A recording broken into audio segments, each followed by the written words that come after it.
A mother vanishes in the night, leaving only a chilling note behind. If I die, it may not be an accident. Subscribe now so you don't miss the full story of what followed.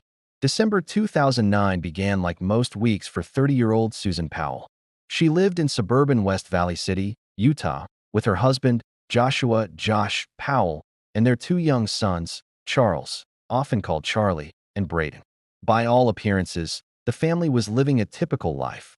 Church on Sunday, school for the boys, work for Susan. But beneath the surface, there were undercurrents of trouble. In the months and years before her disappearance, Susan is known to have felt pressure in her marriage, financial strain, distance, and what she described as extreme marital stress. On the afternoon of December 6th, a neighbor visited the Powell home. Around 5 p.m., she left. That would be the last time anyone outside the family would see Susan. The next morning, December 7th, the boys did not show up for daycare. Their father's mother and sister became concerned when they tried to contact the family and received no reply. They called police. When officers arrived at the Powell home, something felt off. There was no sign of forced entry, but there were oddities. 2 box fans blowing at a damp spot on the couch. Susan's purse, wallet, and photo ID remained in the house. Her cell phone was later found in the family minivan. Josh explained that he had taken the boys on a spontaneous midnight camping trip in the Utah desert, a story the boys initially supported. But investigators quickly noted how unusual it was. A freezing winter night, no prior plan, a mother left behind. By December 9th, police found traces of Susan's blood on the carpet inside the home. DNA confirmed one sample was hers. Another was from an unknown male contributor. Inside a safe deposit box in Susan's name, investigators discovered a handwritten will she had secretly placed there. In it, she wrote about the pressure in her marriage, the fear she felt, and included the stark line, "If I die, it may not be an accident." At this point, the case shifted from missing person to something much darker. Josh became a person of interest, though no charges were filed at that time because Susan's body had not been found. Friends of Susan described a woman trapped between her ideal of family life and the reality of fear. She told one close friend she never believed her husband would take the boys out into the freezing desert in the middle of the night, something she would not have allowed. As investigators began to look deeper, they found financial irregularities. Susan's retirement account had been liquidated shortly after her disappearance. She had been withdrawing in fear she would have to leave her children behind. Josh's behavior after the disappearance raised red flags. He cleaned out the garage, cleaned his minivan, moved the boys away from Utah to Washington State, all while avoiding explanation. Despite the mounting circumstantial evidence, the district attorney in Utah declined to file charges in 2010. Without a body, the threshold for prosecution was higher. In the meantime, Susan's family kept searching, launching websites, public appeals, and vigils. The children, Charlie and Braden, gave statements to investigators. Charlie, age 4 at the time, told detectives his mom had gone camping with them but didn't come back. Braden, age 2 or 3, drew a picture of 3 figures in a van and told his daycare worker, "Mommy was in the trunk." Meanwhile, the investigation uncovered disturbing behavior from Josh's father, Susan Powell. Hidden video diaries, secret recordings of Susan, and inappropriate voyeuristic behavior raised concerns that extended beyond the disappearance. In 2011, Stephen was arrested and charged with voyeurism. A computer seized from the home had images of young girls and other extreme content. As winter turned into spring and summer, the case remained unresolved. Susan's body still had not been found. The family, the public, and investigators were left with questions. What truly happened on that December night? Where was Susan? And most chillingly, how could the boys continue to be in the custody of the man under suspicion? After Susan Powell's disappearance, West Valley City Police found themselves trapped between suspicion and proof. Every lead seemed to point toward her husband, Josh Powell.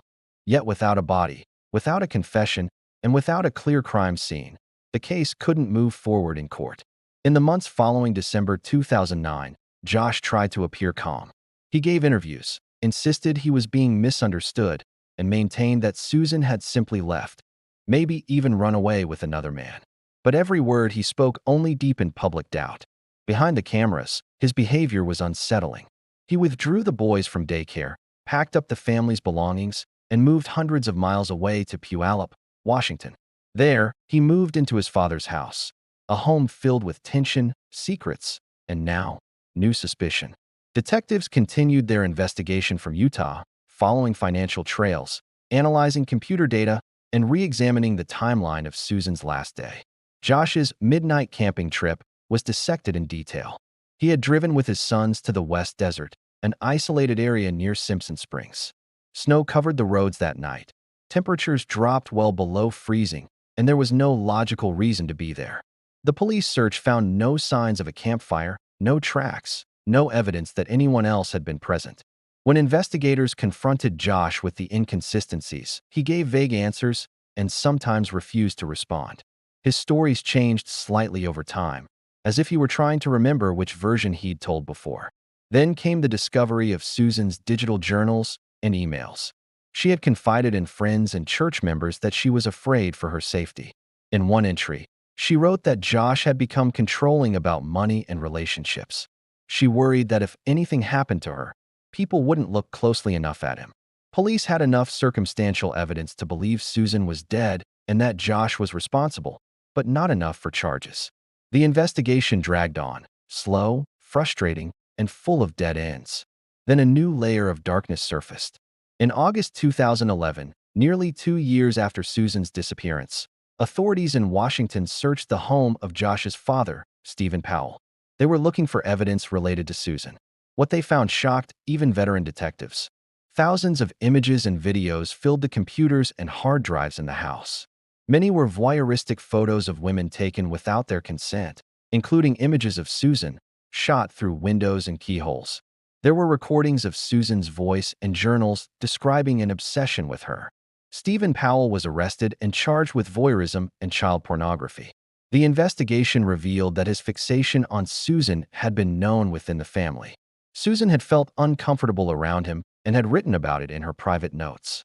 While Stephen went to jail, Josh's situation worsened. Child Services in Washington began questioning whether he should have custody of his sons. The discovery in his father's home, his refusal to cooperate with police, and his unpredictable behavior made him appear dangerous. Josh, meanwhile, was unraveling. He filed for bankruptcy. His house fell into foreclosure. His relationship with his own family splintered. Detectives and journalists described him as paranoid and isolated. He recorded strange videos explaining that he was being framed, insisting on his innocence. Despite all this, no one could prove where Susan was. Every new search, every new tip, from abandoned mines in Utah to remote stretches of desert, led nowhere. By late 2011, Josh had lost nearly everything except his sons. Social workers and Susan's parents, Chuck and Judy Cox, fought for custody. They believed Josh was dangerous and the boys were not safe with him. In September 2011, a judge finally ruled that the children would stay temporarily with their maternal grandparents while the investigation continued. Josh could see them only during supervised visits. During these visits, the boys seemed uneasy. They talked about "mommy in the mine" and said things that made the social worker's skin crawl. Charlie told one counselor that his mother had been in the trunk of the car during that mysterious camping trip, a statement that suggested he might have seen something terrible. The case was no longer just about a missing woman. It had become a story about control, denial, and a system trying to balance evidence with caution. Josh's anger grew. He felt everyone, the police, the courts, the Cox family, was conspiring to destroy him. By early 2012, there were signs that something catastrophic was coming. Friends reported that Josh's behavior was becoming erratic. He had been seen buying supplies, cleaning his house obsessively, and making strange statements about starting over. On February 5, 2012, a social worker brought the two boys to Josh's home in Graham, Washington, for a supervised visit. She was supposed to walk them to the door and then remain nearby as they played. The moment the boys stepped inside, Josh pulled them in and slammed the door. The social worker tried to open it, but it was locked.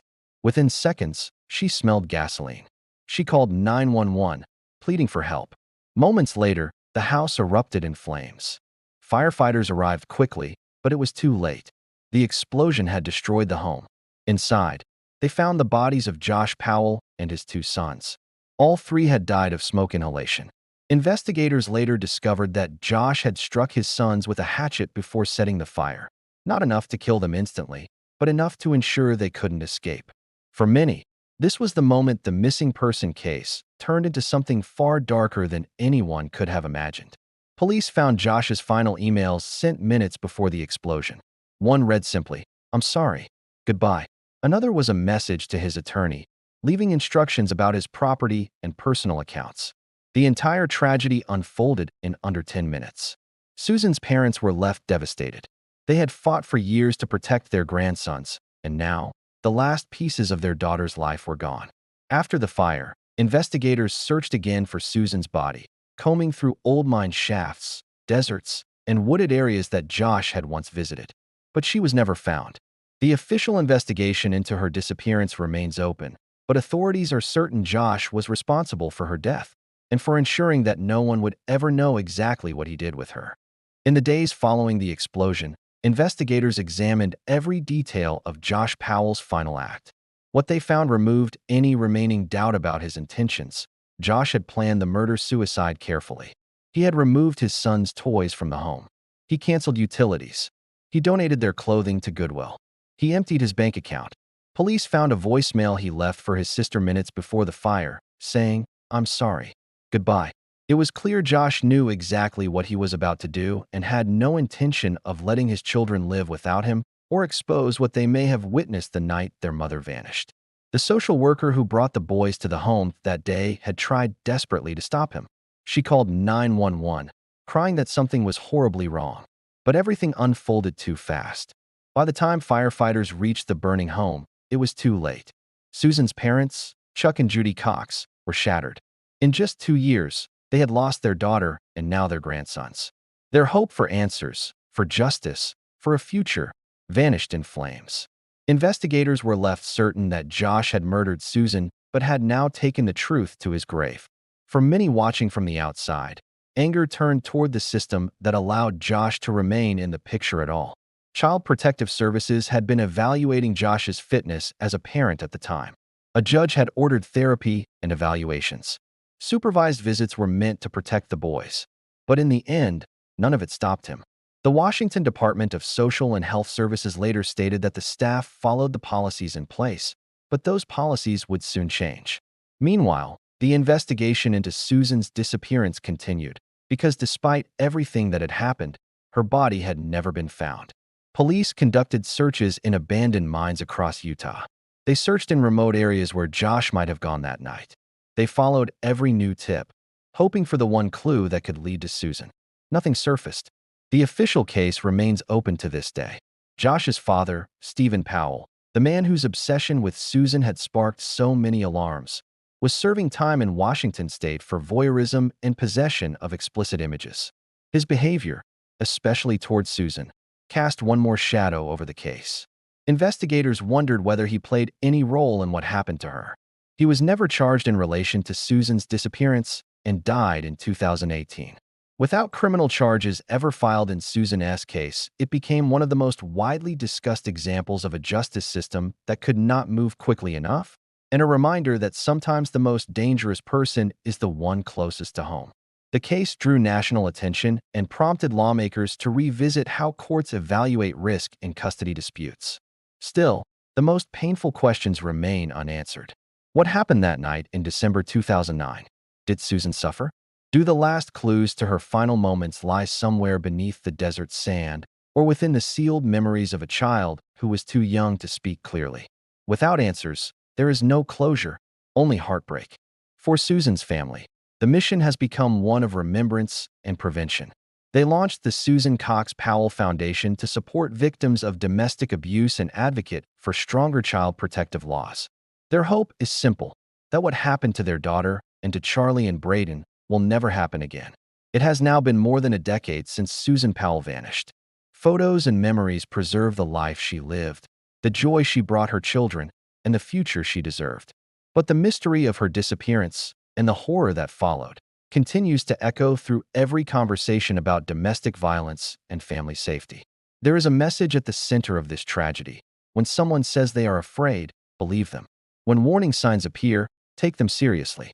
Because the most devastating danger can be hiding behind a smile, and the darkest crimes can begin as a simple missing person case.